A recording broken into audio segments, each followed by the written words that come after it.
Katie. I know that it's not easy to record and talk about your hard experiences that you have made so far. Nevertheless, thank you very much for your accepting the interview invitation. Okay, I'll ask some questions for your experience of that. Okay. You made your chin muscle ptosis correctly, and it's been 4 weeks to now. How do you feel? I'm feeling really good. I feel like recovery has gone really well, and yeah, I'm feeling really good. Very, very good. Would you tell us about your past surgical history before you had mental suspension surgery?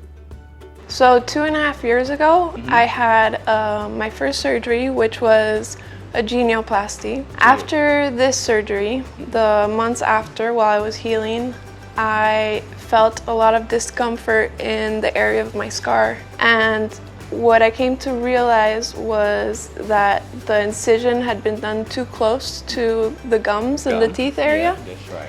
And so it caused a lot of webbing in the scar. Webbing scar. I felt a little bit of discomfort, of a little bit of a pulling sensation, but not very much. And I could close my mouth. But because I was very uncomfortable from not only the incision, but the shape that they had left physically, like aesthetically, I wasn't happy with it. So throughout the following year after my first surgery, I did some research and I found out that Korea was very well known for jaw surgery and chin surgery. And so I decided in 2020 to find a doctor in Korea or a plastic surgery hospital so that I could get it corrected, get not only the scar revision, but also get the genioplasty done again so that it could be more aesthetically what I was looking for. And so I traveled to Korea and I ended up going to a really famous hospital in Korea that's really well known for plastic surgery. And I picked a surgeon who had told me that he could help me with the incision, the pain from the scar, and with the pulling sensation. So I came to Korea and then I met with him 2 times and he said, yeah, we'll take out your old scar and we'll make the incision tighter and higher up, and that'll eliminate it. And we'll do a T osteotomy to give you the look that you're looking for.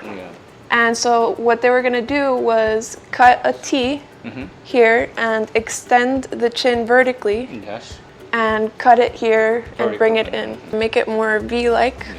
So I had my surgery and I woke up from surgery, and the following days of healing, I could feel that something was wrong. Something had gone really wrong because I couldn't close my mouth. I had a lot of pain after the first 5 days of once the swelling started going down.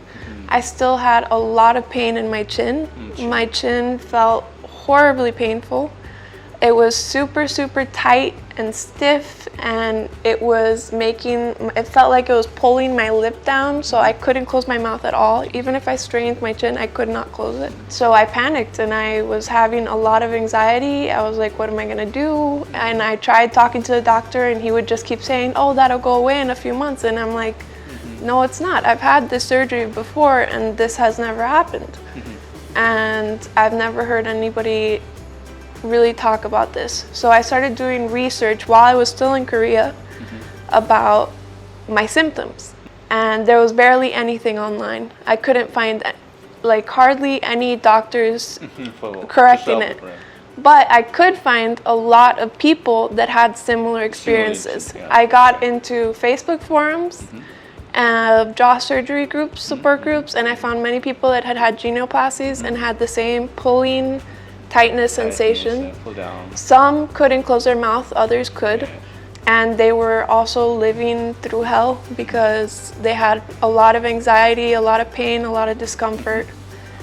And so in this research that I was doing, I finally came to find the term mentalis resuspension and chin ptosis.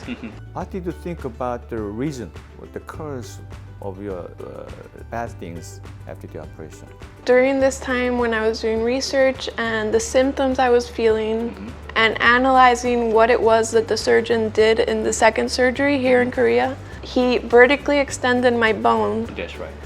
and he did not lift the muscle back up higher. So what it was doing basically was causing my muscle to stretch out and it had lowered underneath my bone. I could no longer feel my bone right here. All of this was muscle. Through my research, I also found out that when that happens, when your muscle is lowered, then it affects the lip muscle Lip muscle, there's much right.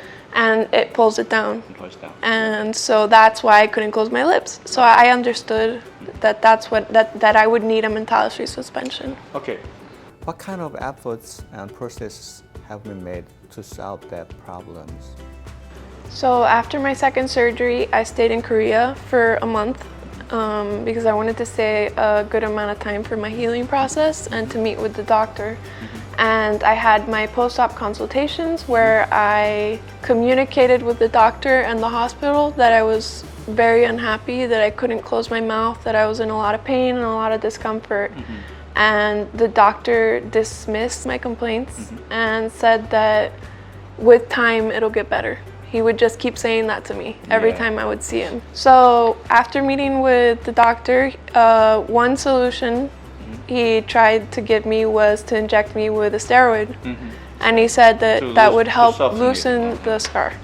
So he did give me one injection of the steroid. I don't know if it made a difference. I didn't feel any different.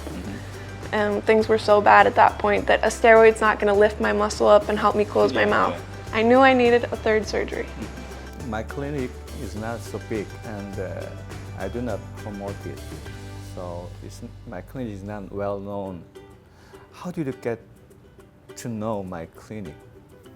Well, like I was saying earlier, I was doing a lot of research during my time in Korea after the surgery because I was trying to find a solution.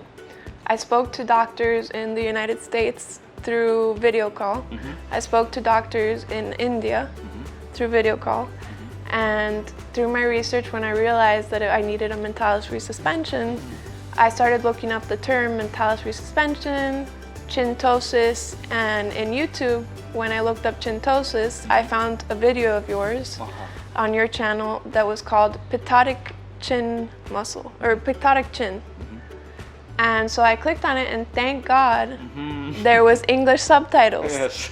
Very small number of English videos because your channel is basically all in Korean. Yeah, that's right. And thankfully this one video just happened to have English subtitles. I was so happy that it had English subtitles because at this point I felt lost. Like I felt so lost, and I know a lot of people with this problem can understand that feeling because I've spoken to many who just don't know what to do because it's so painful. Because you use your mouth to talk, to eat, to do everything, and it's just so uncomfortable. So I found that video, and in that video you showed before and after pictures. You talked about how you do the surgery. And the before picture showed a girl who had not exactly what I had because her muscle wasn't attached to the bone. And in my case, the muscle had attached to the bone, it just attached lower. But her lower teeth were showing when her face was at rest, which is one of the big symptoms I had.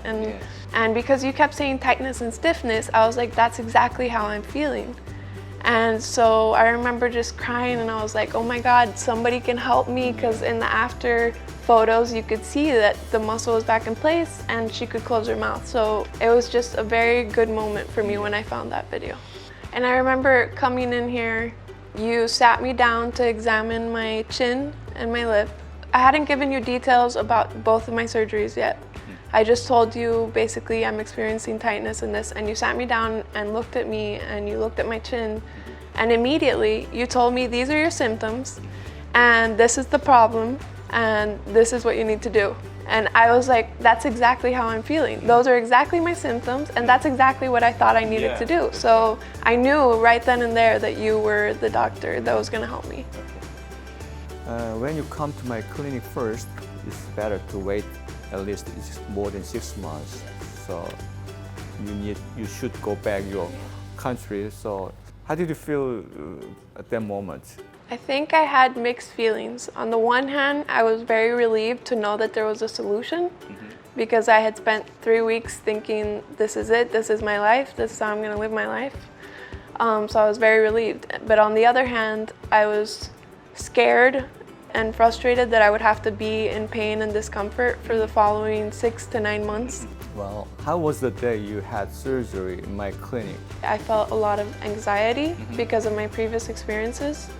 And I remember the months leading up to the surgery, I had prepared myself mentally to not get my hopes up that I would have 100% recovery because I knew that's just not possible after having 3 surgeries, this being the 3rd one. But if I could get at least 50% better, I knew I would be happy. Yeah. The surgery went great. When I woke up from surgery, I could immediately feel that my lip was way higher up.